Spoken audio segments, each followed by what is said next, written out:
Welcome to What Just Happened. And this is one of our video shorts, and this is my husband, Todd.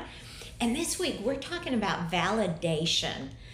And when Todd told me, we've been talking about what we were going to talk about on the video, and Todd was like, I want it to be validation and vindication. And I thought, that just didn't appeal to me. And the more I thought about it, was because I'm not good at it. I've known for decades I should get my self-worth from God, from my relationship with God, but that is just so hard for me to do. And I really think it was from God, because when Todd was talking about this, I ended up having a really bad day. It just kind of underlined the point. It was such a trivial thing. As you know, I'm trying to build this Substack. And when I have a small setback, I can get so bent out of shape over it. And I'm just saying this, you guys do what you got to do. If you got to unsubscribe, you have to unsubscribe. I'll get over it. But I'd had a bad day, and I just let it ruin my day. And that told me, something's off here. And so Todd's going to share about it, because I think he's further along in this area than I am. But the funny thing is, now that I'm thinking about it so much, you will see posts on this in the future. I'm working on it, and I will be writing about it. So here's Todd. Yeah, thank you. I think what I was chewing on this for a few weeks, validation and vindication. And I think they both caught my imagination. And so I decided to do a Bible talk on validation, and it went really well. And, at the end of the day, validation helps people feel seen and accepted, valued. It boosts self-esteem and purpose and a sense of belonging. And I think naturally, it's very important that we as human beings do feel validated. But at the end of the day, as disciples, we get our validation from Jesus. And, what does that mean? How does that happen?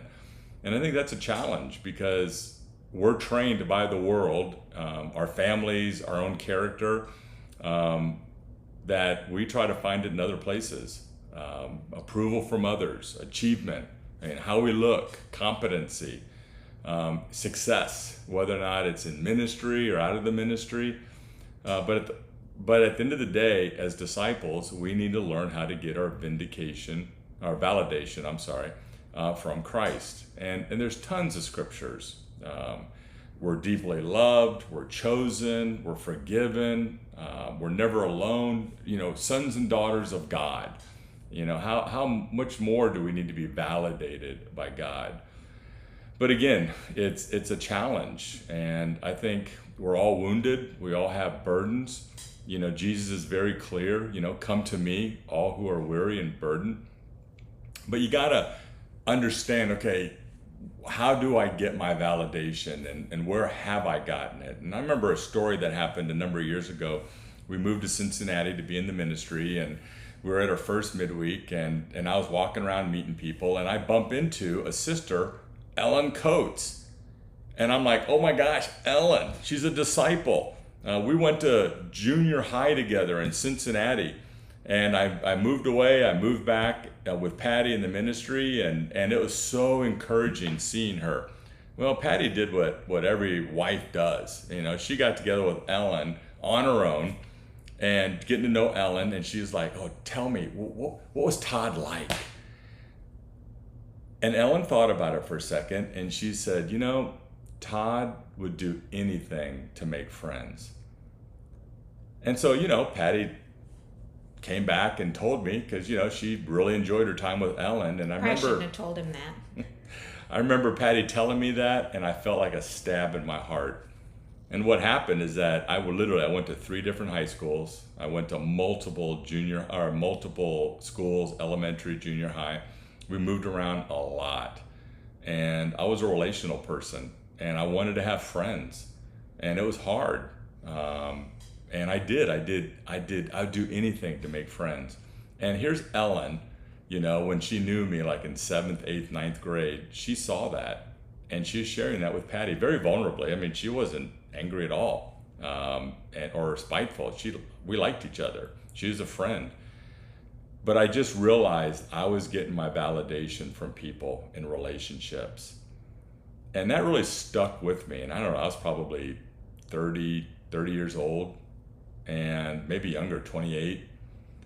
And it really set me on a course, is that I have to get my validation has to be from God. You know, Jesus, again in Matthew, says, well done, good and faithful servant. It's not what you do in the sense of these impressive results. Jesus defines it as faithfulness, showing up, trusting, abiding, being faithful as a servant. And that shift reoriented, my worth around my connection to Jesus, and not how productive or polished I might appear or come across. And so I think as disciples of Jesus, we've got to identify and dismantle the false sources of validation. And we got to meditate on what God actually says about us and how much he loves us. And we got to speak that truth in our lives and invite Jesus literally into our emotional wounds, and reframing success as faithfulness and not performance. And that's really made a huge difference, I think, with me as a disciple. Now in my early 60s, and at the end of the day, my validation is in Christ, and not how I appear. Thanks. Well, like I said earlier, this is something I really need to spend some time thinking about and praying about.